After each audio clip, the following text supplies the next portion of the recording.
very good morning, one and all. You're very welcome to this Friday morning's episode of the Conflict 11 show, brought to you on a wild, stormy day here by wigwam.ie SME Peer Support.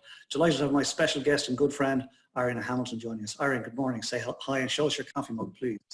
Morning, Colm. Good to see you, and thanks so much for having me on. I'm delighted to be here. We're delighted indeed to have you here, Irene. Thank you for joining us. Looking forward to the chat. Let me just tell you, ladies and gentlemen, as we always do, about my special guest this morning. Irene Hamilton, business name Scattery Island Tours and Big Fish Media.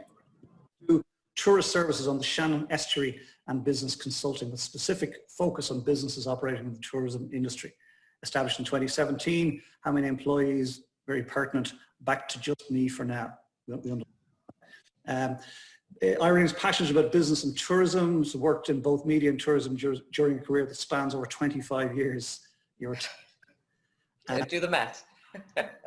She has held a range of roles. Irene has held a range of roles from sales and marketing to regional managing director for 4 of Ireland's regional newspapers, and now runs her own businesses based in West Clare. She was the first female MD to be appointed to the Limerick Leader and was part of the setup team for Limerick's Live 95 FM and the Clare People newspaper.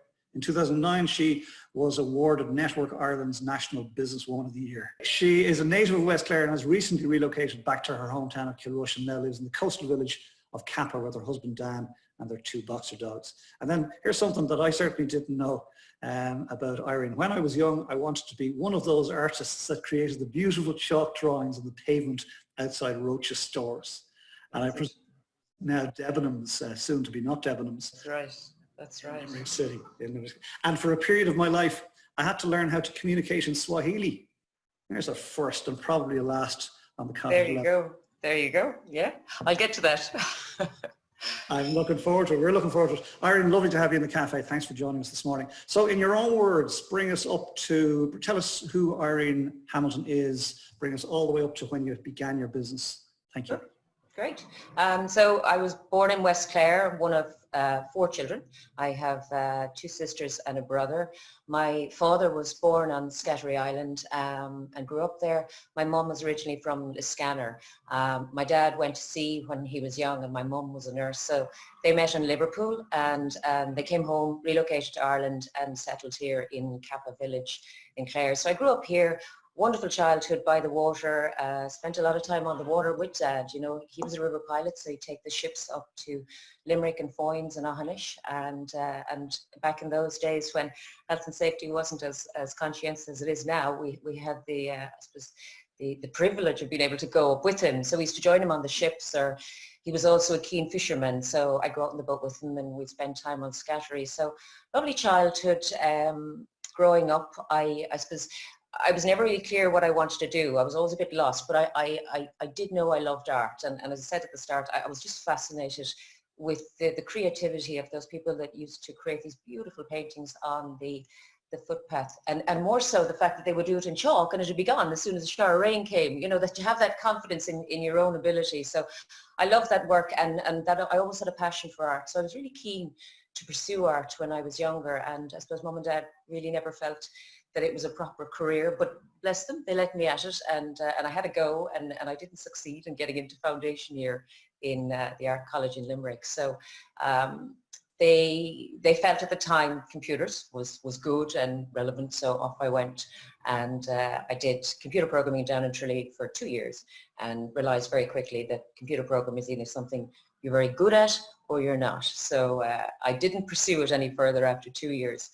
And I suppose at that stage, I needed to get a job. So I got myself, I did a secretarial marketing course in HSI, get myself some kind of skill set so I could go out into the workplace, and started my career working with the Irish Nationwide Building Society. And I loved it. You know, my dad was, and both my parents, I suppose, my mum came from a farming background, so did my dad, both very hardworking, and that culture, I suppose, was bred into us from a young age at home to work hard and always do your best. So started the career in the Irish Nationwide, and I really enjoyed it. I enjoyed the interaction with people, and I suppose at that point I was thinking about this, you know, how my career has evolved, and I think if I look back in it, it's really been a series of opportunities, and the first of those opportunities came while I was working in the Irish Nationwide, and I was contacted by somebody actually we had dealt with, and I had sold some mortgages too, who had asked me if I'd come into Limerick and set up a mortgage centre, and I was quite young at the time, I think I was 21. And I remember going into my boss and saying, look, what do you think, Michael, at the time, and Michael Maloney, and he said to me, look, give it a go. If it doesn't work out, you know, your job is here. So I went in and we set up the mortgage centre, and actually I was smiling because Carl Daly, I think, was with Canada Life at the time. That was my first time actually coming across Carl. So I did that for a while, and you know, I suppose the thing that I enjoy most is people and interacting with people, but you only get to meet people once really when, you know, they're getting a mortgage. And I suppose I felt after a while, I did it for about a year and just didn't feel it was for me. And then I chose to leave it, which, you know, rather than I didn't have a job at the time. So I ended up sleeping in the floor of my sister's apartment in Limerick, looking for work, and an ad came up in the Limerick Post, and the job was for sales. And, you know, it struck me because I felt I had the opportunity to take that passion for creativity and design and marry it then to my likeness for interacting with people. So I went for the job, and at the time, you know, the Limerick Post, they were so far advanced, and it was great listening to Will and the story. You know, his father, Billy, he was a visionary, you know, and even at that time, and you're going back to, what was it, 1996, he took on 10 people when he interviewed, and he took them on for a week-long training course. And then he selected 2 from that with a view that within 6 months, 1 would be gone. And he was spot on, you know. So we went through this training course, started my first sales job there in media, and I loved it. You know, you were working with great people. You know, you had Frank and Joan Murphy, and Billy was in there himself, and Jerry O'Malley. Great learnings from them, and a really good paper to get a start in media with. So I love that, but I was last in the door, so I was always fighting for the scraps. And within a year, 95 FM was kicking off in Limerick, and Scott Williams called me and asked me if I'd come on board. And I had a taste of a setup before. I like that environment, that positive energy where people are pulling together and it's new. And so I joined 95 FM at the start, and I spent 8 years there. And I can say without a doubt that's probably one of the happiest times in my career. We had really, really good fun. Again, working with great people, and Joe Nash, who's still in there, and David Ty, an absolute gentleman, and Jerry Long. Great fun. And we did great things. You know, we had the Groove Jet that we took off, and we brought 50 people with us. We went around the county in an open top bus and gave away weddings. It was fun. And because it was a startup, there was lots of opportunities to do things. So I was selling advertising, I was doing voiceovers, I was doing traffic reports. Mind you, a couple of them were done out the window now in the morning time, I can tell you, when I slept it out. But it was lovely. It was really, really good. And that was a great 8 years. I started there as a sales rep, and I finished there as key account manager. And again, another opportunity arose. I got a call from one of the investors in the Clare People to ask if I would go to County Clare and set up the newspaper with Jerry Collison, who at the time was the editor of the Clare Champion. So yeah, again, I took the opportunity and went down and loved it. I love Clare anyway, but again, the opportunity to start something new. And you know, at the time the investors were very good. They pumped sufficient money into it to get the paper going. And after 6 hard months, I suppose Jerry and myself and Claire Griffin came on board first as the management team. So we put the brand together, designed the paper, and touch base, made all the contacts with the clients in terms of the advertising, and built it up to this launch. And when the paper went out originally, in its first edition, it broke 12,000 copies. So it was a great success and a great energy, great time, and great people, and I loved it.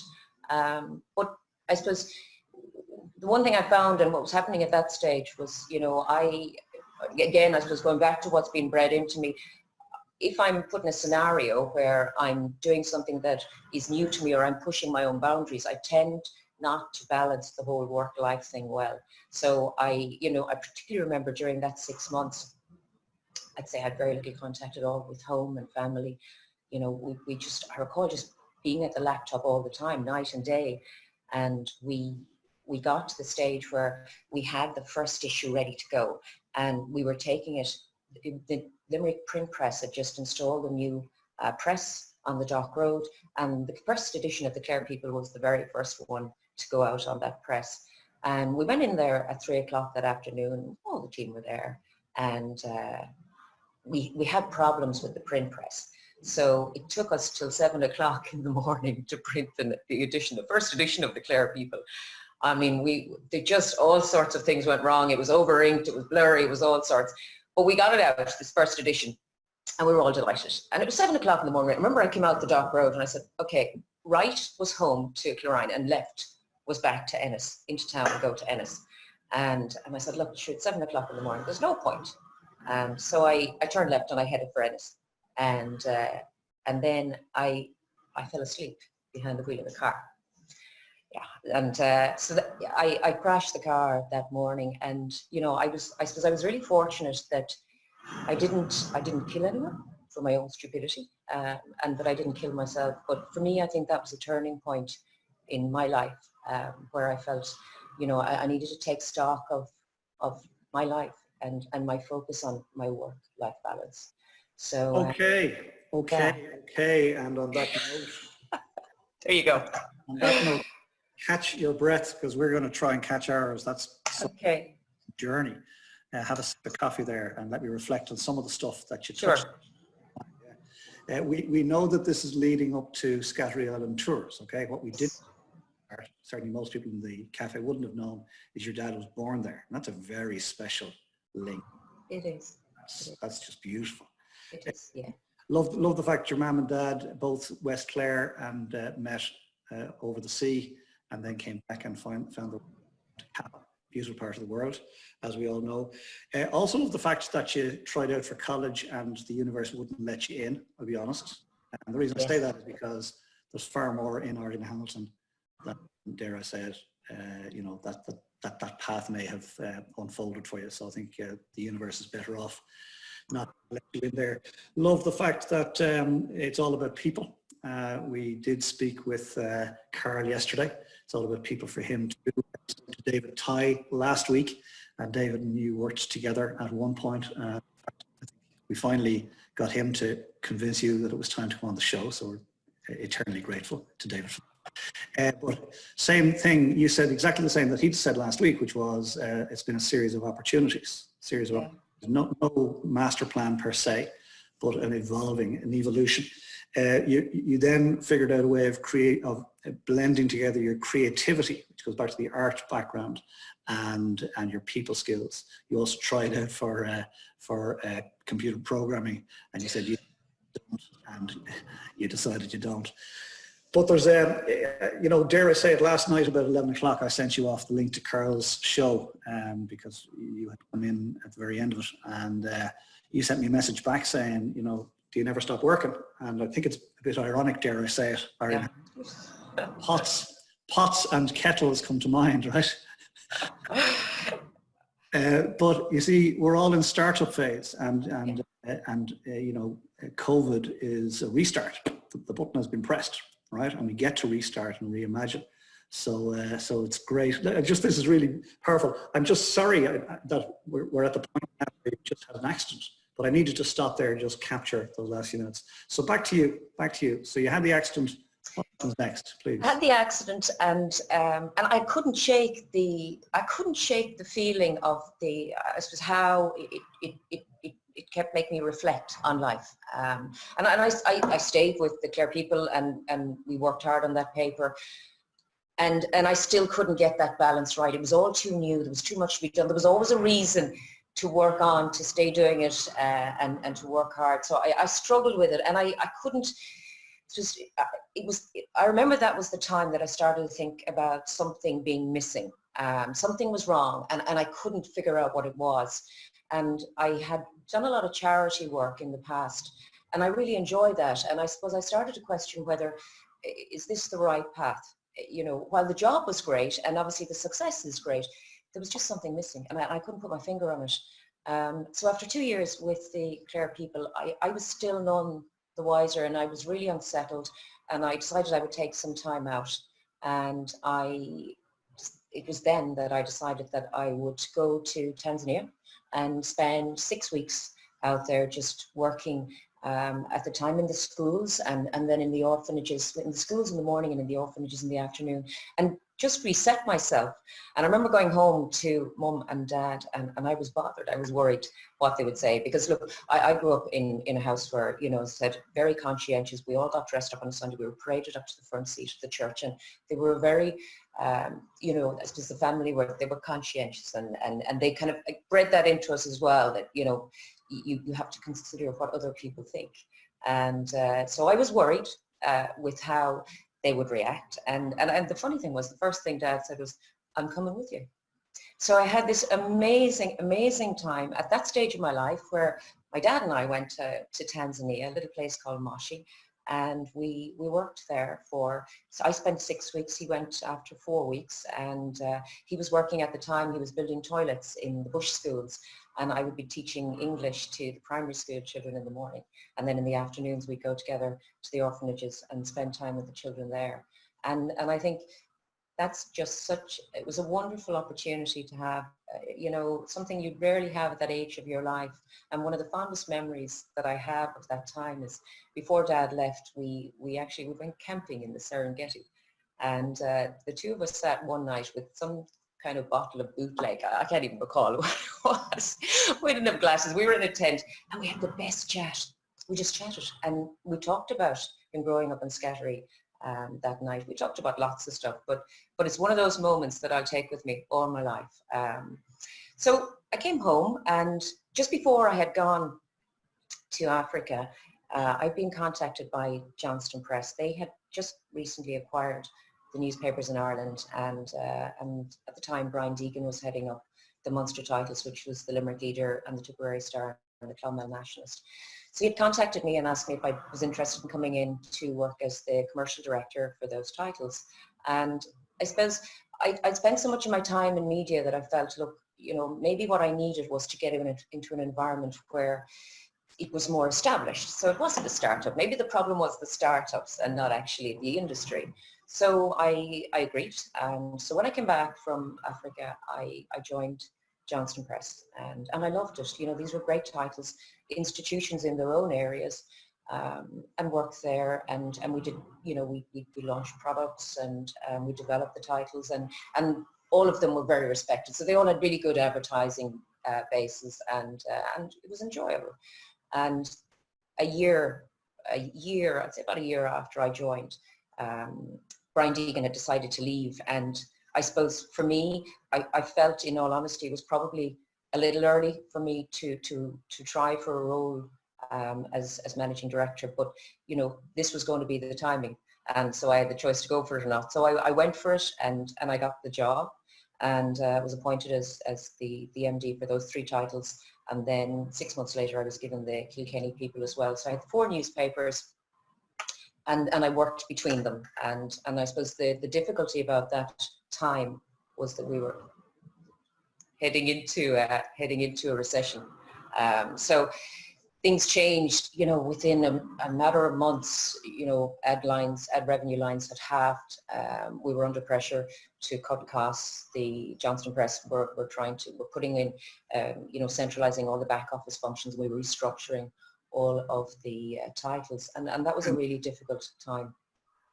I'm sure it was. And before we go there, forgive us for interrupting. We were interrupting you with a round of applause. Princess Shelley had started a round of applause for your accomplishments. There's a pattern here, dare I say it. First of all, I have to reflect back on your dad, right? And I wrote it down: Scattery Island to the Serengeti. Scattery Island to the Fantastic. Serengeti. I think it's absolutely beautiful, right? And you've clearly got happy memories of both. That's just... Yeah. There's a pattern, dare I say it, in your career that I'm seeing, which is you've always done really well in the work that you've enjoyed, and as a result of doing really well, you were always invited to go somewhere else. Somebody would, you know, spot the talent in you and say, would you come and work with us here, help us with this, that or the other. Loved also the fact that when Mr. Deegan left and you thought to yourself, it's maybe a little early for me to apply for you did it anyway. I was speaking to somebody this morning and we spoke about it. You miss 100% of the shots you don't take. You miss 100% of the shots you don't take. So the worst they could have said was no, Irene, right? Instead they said, yes, Irene, here's 3, right? Here's the 4th. Yeah. And now here's a recession, deal with it. Yeah. It was a difficult time. It was a steep learning curve. And I suppose I'm in an environment now where my natural comfort place is being creative, is growth. And really what you were doing is you were trying to manage decline. And then you were trying to be creative and put new solutions in place. And I think for me, one of the lowest points of that job was the fact that you were coming into what was this established institution and you were having to restructure it. And the reality was with the path that the newspapers are on, that had to be done to protect them. But there was one project in particular, and it was the pre-press department in Limerick, and that was being outsourced. And I think I recall cumulatively there was something like 300 years of experience between the multi-generations that had gone through that pre-press. And it was my job to make them redundant. And I would say that is one of the lowest points I have ever had in my career. And I remember being in the boardroom and sitting there and, stiff upper lip and trying to, get through the whole formal process and going straight downstairs to the bathroom and just crying my eyes out afterwards, the heartbreak of it. And, it wasn't that the inability to do it, but it was me in a position doing things that, okay, it has to be done, but it's difficult and it's not pleasant and it's just part of the journey, I suppose, Difficult one. Let me come in, if I may, on that, and just just honour you, I suppose, for you found yourself there. You couldn't run away from it. Terribly difficult. You already spoke about it's all about people for you. So you're not one of these people who would come in and willingly lock for the bottom line. So I have to just honour you, and I think maybe a round of applause just to honour you, not what you went through, but for stepping up to the plate and doing what needed to be done. Yeah. If we cannot keep the businesses going, it fails for everybody. For everybody, there are no winners. So hats off, and I feel for you. I've been there a couple of times. Feel for you. So let's come out of that. Out of it.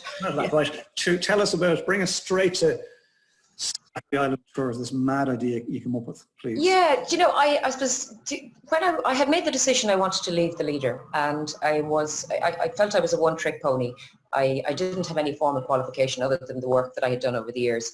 So took the time out to do the MBA and study at home. And it was when I was leaving, and I suppose this was part of the puzzle for me. When I was leaving, Alan English, who was the editor at the time in the Limerick Leader, he came to me and he said, you have some connection with Scattery Island, don't you? I said, do yeah. And he said, we're after finding these in the archives. We were digitising the archives in the Limerick Leader at the time. And he had a selection of about 20 black and white photographs that were taken in the 1940s on Scattery Island. The most amazing pictures, and back then when, weren't using digital cameras, the photography was different, so there was amazing pictures, these really close-up, aged, weather-beaten faces of the islanders that lived there. So he gave me the photographs and I went home and I had this lovely day with Dad. We just went through the photographs and chatted about, again, life on the island. So it keeps kind of popping up on the journey along. And I thought no more of it, went on my way and was studying away and started the consultancy business.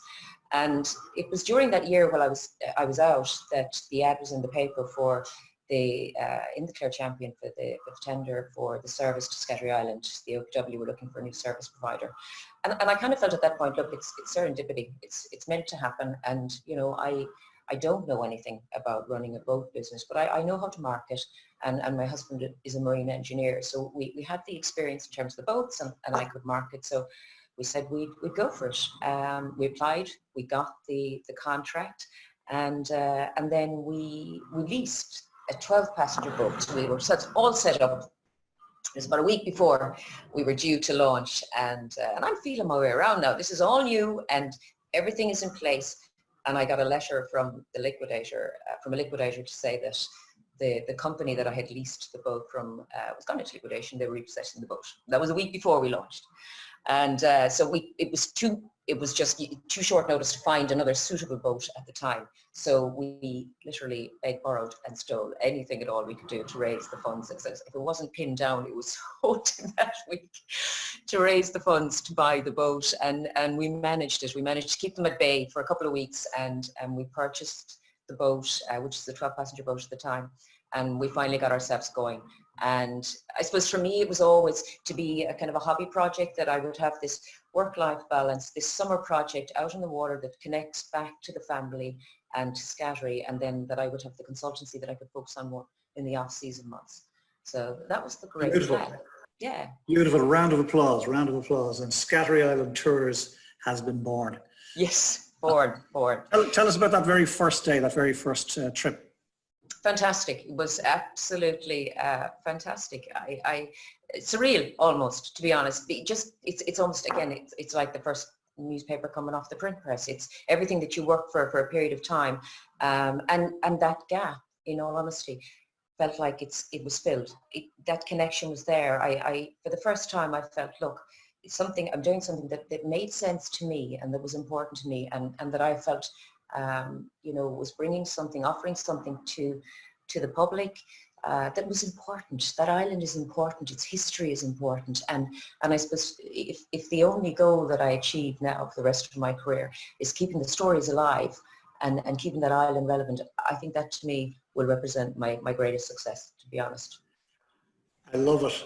I'm delighted Bridget McLaughlin started the Bula bus there, because Bridget McLaughlin herself is fascinated by story. And by the way, spoiler alert, Bridget is coming on next Friday into the cafe on the Cafe at 11 show. So just thought I'd throw that in there. Irene, that's fabulous, absolutely beautiful. For me, genuinely, it feels like you've come full circle. And for me, genuinely, it feels like the universe had this, you needed to go through all of those challenging experiences to bring you back with the level of experience that you've come back to this venture with. So delighted. I presume, was your dad on the boat that day?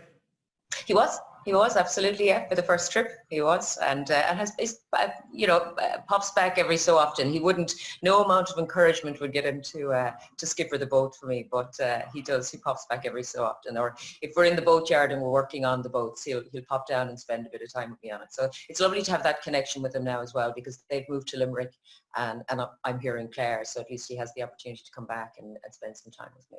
So fabulous. And then so roll on.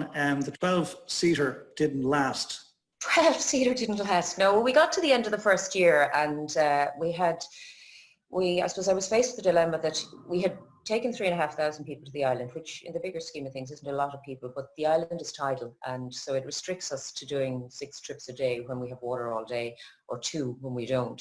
So I knew I was facing a challenge with it, and I was a year in business, and I needed a bigger boat, and I had I was going to get no support from the banks, but I was adamant that if I made the move, I would make the move and do it properly. And the options were you would go to either a 34-seater or you would go to this 70-seater. And I had come across this 70-seater boat maybe 6 months previously. I'd been down in Dingle just meeting one of the operators down there, doing a bit of research.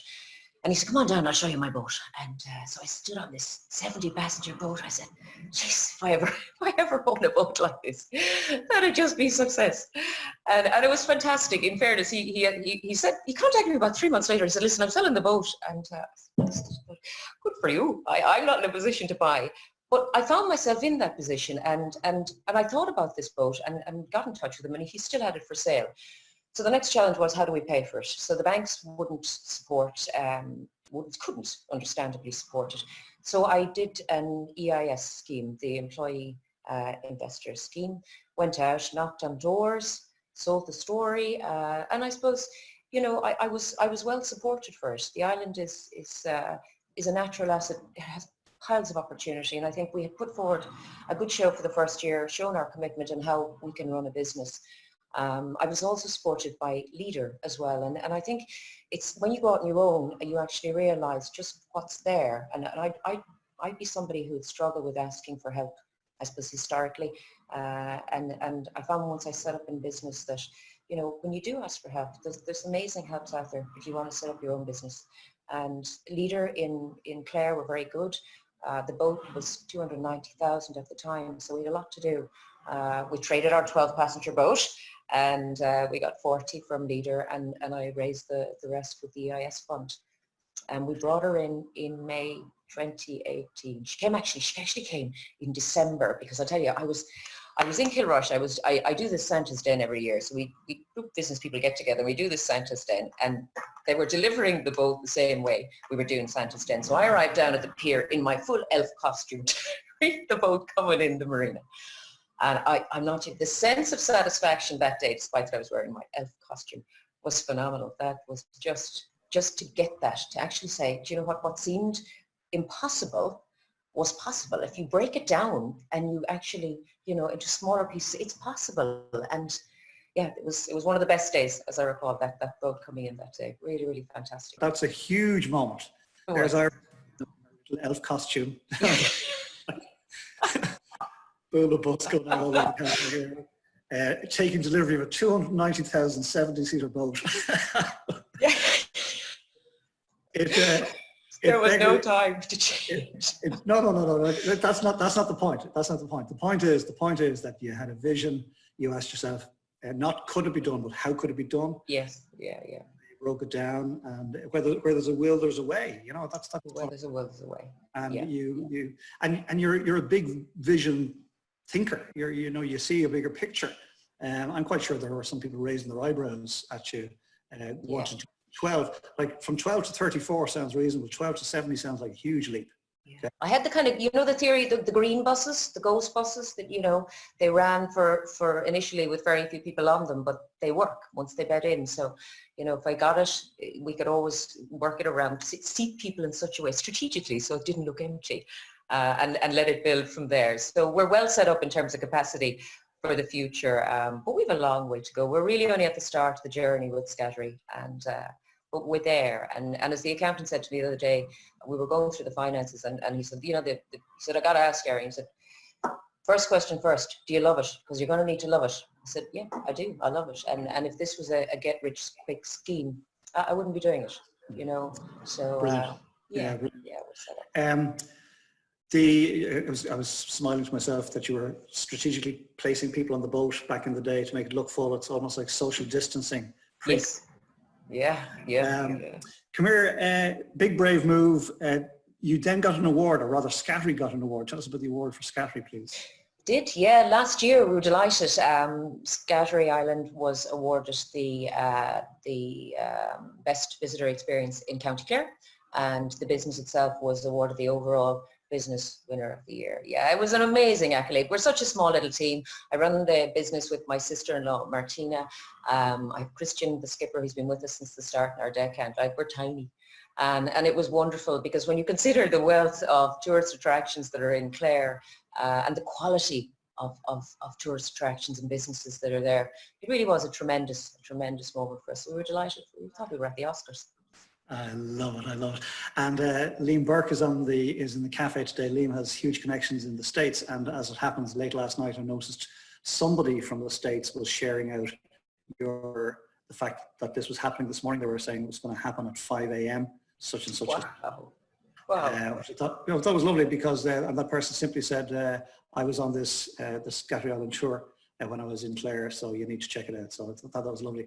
So you'll never know where this is going to reach. We already made a connection this morning, which we won't talk about live on air here today, but something very exciting could be happening, could be coming down the track from Dalkey, dare I say it, to the lightkeeper's cottage. That's all I say. Fingers crossed. Very fascinating stuff. Okay, so fabulous journey, right? And we're with you the whole way. What's it like in COVID? It was a shocker. I'll be honest. It took me a few weeks to come to grips with what was going on, and I know we had been in communication in the early weeks, but it was like within a week everything just collapsed. We had, you know, lots of bookings for Scattery. It was this year was going to be one of our good years. We've done a lot of work over the last 3 years with tour operators. we'd got Abbey Tours and some German tour operators who were using us. So things were starting to come into place, and we were very excited about the season. And literally overnight it stopped. And the added to the complication was that I had decided last year that I would, I suppose I felt there was a gap in the market for luxury travel. I could see a change in how people were traveling. Groups are getting smaller. The luxury tour market was growing all the time in Ireland. And I was looking at the estuary and thinking, okay, there's an opportunity here to start bundling the likes of Scattery Island and dolphin watching and the cliffs of Deneen together in a package. So last October we had gone off and sourced a cruiser to launch a new business, Reginal Luxury Cruises, and that specifically, I suppose at the time that was for the international market, and we were very lucky. You know, we were late to market. I suppose going to market with it, really only started promoting it in January and February, but quite quickly we were getting traction, and we had bookings in. And like that, they just disappeared overnight. Everything was gone. And it took me a few weeks to deal with it, because I'm somebody who needs to be able to find a solution. And I had to actually cope with the fact that I can't find a solution to this one. I just have to accept it and trust that I'll find a way through it. And that's taken me a few weeks to do. And I remember watching one of your coffee mornings where Fiona Doyle was on, and she was super organized, and she was doing courses, and I was going, I'm in a crisis. I don't know what I'm doing here. And then I would beat myself up because I'm going, oh, Irene, come on, pull it together here now and figure this out. But I actually needed to say, do you know what? I can't figure it out right now. I can't figure it out till I'm ready to figure it out. And when I was, I was able to start thinking about, okay, what are we going to do? And I suppose with Scattery Island, it's a little trickier because, you know, you're working in partnership with the OPW, and the OPW need to decide what they're going to do, whether they'll open the island or not. So we still haven't had confirmation on that. But we've submitted our safety plan to them, and we're very comfortable that we can deliver a safe service out to the island from July 20th if they choose to open it up. The luxury cruise business, I've had to think about, you know, how I can pivot, to use the word that's been used quite frequently, but how I can change that business and try and develop some kind of a domestic market for it. So I've decided I'm going to go ahead and launch Reginal Luxury Cruises, and it will be launched on RTE1 on the bank holiday weekend, on radio. We're doing a national competition where we're inviting people to write in and talk about an event they might have lost out on, and they'll win this prize of the inaugural sailing or cruise on Reginal Luxury Cruises. So we'll push on with that, and I think there's opportunity to develop up the market for multi-generational private parties or onboard weddings or engagements and stuff like that. And we'll focus on that for this year and see what way the American market looks for next year. Fantastic, fantastic. All right, let's invite you all, Bula Bus, major Bula Bus there for keeping the lights on. I get it, by the way, this feeling of panic. I be honest, I didn't feel it this time around when COVID struck, because I realized immediately everybody, dare I say it, was in the same boat, forgive the unintended. Everybody is in the same boat. When we lost our first business in Limerick, we had the Beauty's Café in Cruises Street, and we lost it at a time when the Celtic Tiger rents went bananas. We were the only ones in the boat, if that makes sense. So it was very difficult for others, suppliers, staff, institutions, to understand why we keep the lights on. And so in this, as soon as this pandemic and the government started shutting stuff down, it was taken out of my hands. So there was a sort of a Zen-like calm came in. I knew we'd be fine. Didn't know how, but I knew we'd be fine. But I get it that you know, that the panic sets in for a couple of weeks until you realize, and I love that you were honest enough to say, I realized I can actually do nothing about this. I've actually just got to let go and go with the flow, and it'll be fine. And it will be fine. Promise you, it'll be fine. Okay, yeah. So keep up the great work, keep up the great visioning. Yes. Yeah. No, I'm enjoying it. And I think, you know, what I've tried to do is just focus on the things I can actually control and things I can do. And, you know, and I take great comfort of going in and spending time working on the boats. And I think, you know, that gives me something back, and planning. Just that's all we can do, work on the business as opposed to work in it, and plan for what lies ahead. Happy days. Wonderful. Irene Hamilton, thanks very much indeed for joining us on the coffee. Pleasure. Really enjoyed it. you're not off the hook just yet, right? We're going to go to Q&A from the floor in just a moment. Okay. Before we do that, Irene, please, may I ask you for one tip? What would you tell your nearest and dearest? You get through COVID best and come out the far side in best shape by doing blah. What's the blah for Irene Hamilton, please? I think in terms of the COVID, I would use the time, and I know people keep saying it, but use the time. The thing that struck me in it, there's amazing resources online. All these courses are free at the moment, and if you can keep the mind active, it'll help you stay focused and stay positive. And I suppose then outside of that, in terms of life in general, what I would say is don't look to others to define your own success. You know, decide what your own success is, and that's probably the biggest learning that I've taken. Don't look to others, but decide, you know, what is success for you, as opposed to looking at others to define it. You know, but there's so many opportunities out there, and I'd say don't be afraid to push your comfort zone, get out, try everything, and you know, use the resources and the supports that are there around you. And if you're not happy doing it, don't do it. You know, don't do it. Life is too short. Change, and it's never too late. It took me a while to figure it out, but it's never too late. No. That's magical. Thank you, Irene. That was just fantastic. Everything about it. Real pleasure having you on the Coffee Loud show this morning. Thank you for that. Excellent. Who wants to ask the first question of Irene Hamilton? Here we go. Carl Daly. Thanks, Carl. Okay, how are you? Make it a hard one, Carl. Yeah, no, look, I just wanted to say to Irene, I put a question in there about, I love the way that she has developed her career. It's kind of similar to myself in that I didn't go to college. You know, I had no interest in college. I'm not sure whether Irene had or hadn't. But my question is in relation to the kids today coming through. College back in our day used to be, you know, a few people would go into it, and they went into it for a particular reason. Whereas nowadays it seems to be everyone's going into it. I'm just wondering, has it become something where you're just throwing a bunch of lost souls out there into the workplace when they get through the system? And are they losing the inventiveness and the life experiences that you and myself would have had by just, you know, going into the workplace, figuring out what we want to do, changing directions all the time? Because I've just, you know, there's so many kids out there with degrees and things in their back pocket, but they haven't a clue what they're going to do. And they've 4 or 5 years where they've really experienced nothing other than party time in a lot of cases. Just wondering what your view on all of that is versus just getting out there and making a life for yourself. Yeah, good question. I think that the kids are, I suppose, a victim of life as it's evolved. You know, when I left school, and if I had gone to college, it would have been sufficient to have a diploma. You'd got a diploma, and you go out into the workplace with a diploma, and that would have been enough. And then it became a degree. And then they're saying, oh, you know, now it needs to be a master. So that the standard is rising all the time in terms of the requirement, the level of education that's required. And so I think there's a pressure on them to actually to get this level of qualification, to get the start. And you're absolutely right. While they're doing all this studying, they're losing out. I don't think there's anything that can match, you know, getting in and getting your hands dirty and learning a business from the ground up, whatever business it is. And there's nothing like life learning, but it would be difficult to choose any other path if you're a child coming out of school now or going into education, because the competition is fierce.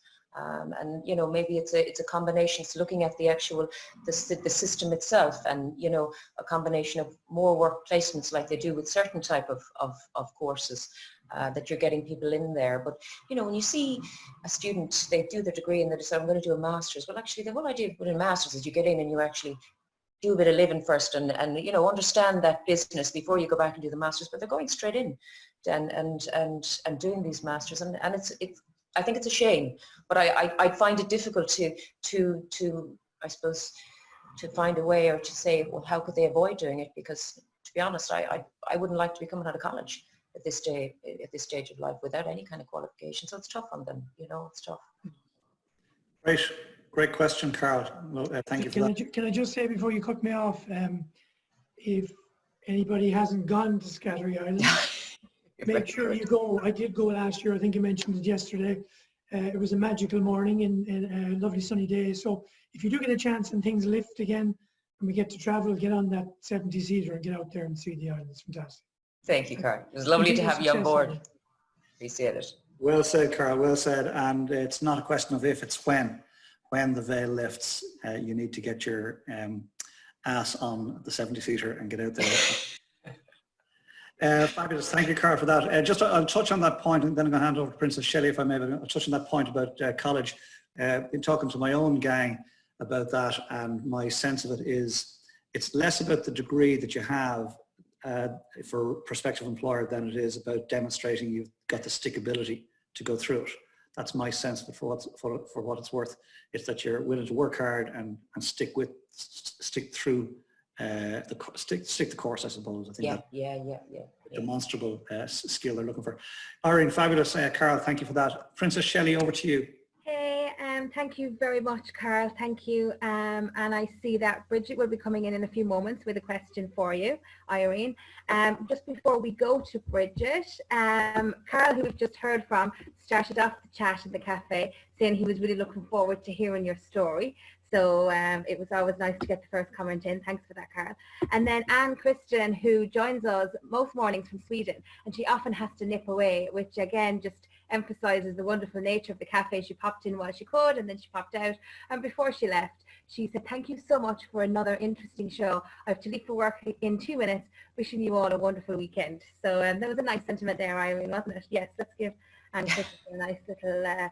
I love it when people can join in when they can. It doesn't matter if they can't stay. And then Eamon, who is our head of guest service, he says, just reflecting on your conversation, Irene, he says, "I love your ethos. Focus on things I can do, how it can be done, not can it be done, and don't look to others to define your success." So I think that was lovely. Thank out of Eamon. And then I think we're ready for Bridget's question. Bridget, I'm going to unmute you and you can ask your question direct to Irene. You're now live, Bridget. Thank you. Irene, loved the interview. Dying to get to Scattery Island. I think we have a lot in common, the two of us, that we'll discover later. With regard to Carol's question, which I'm really interested in, that kind of, the lost souls of university. I'm a former journalist, and I left journalism years ago. But when I remember being in a taxi, and the taxi driver said to me, he said, he knew me, and he said, "My daughter wants to be a journalist. She wants to go to DCU."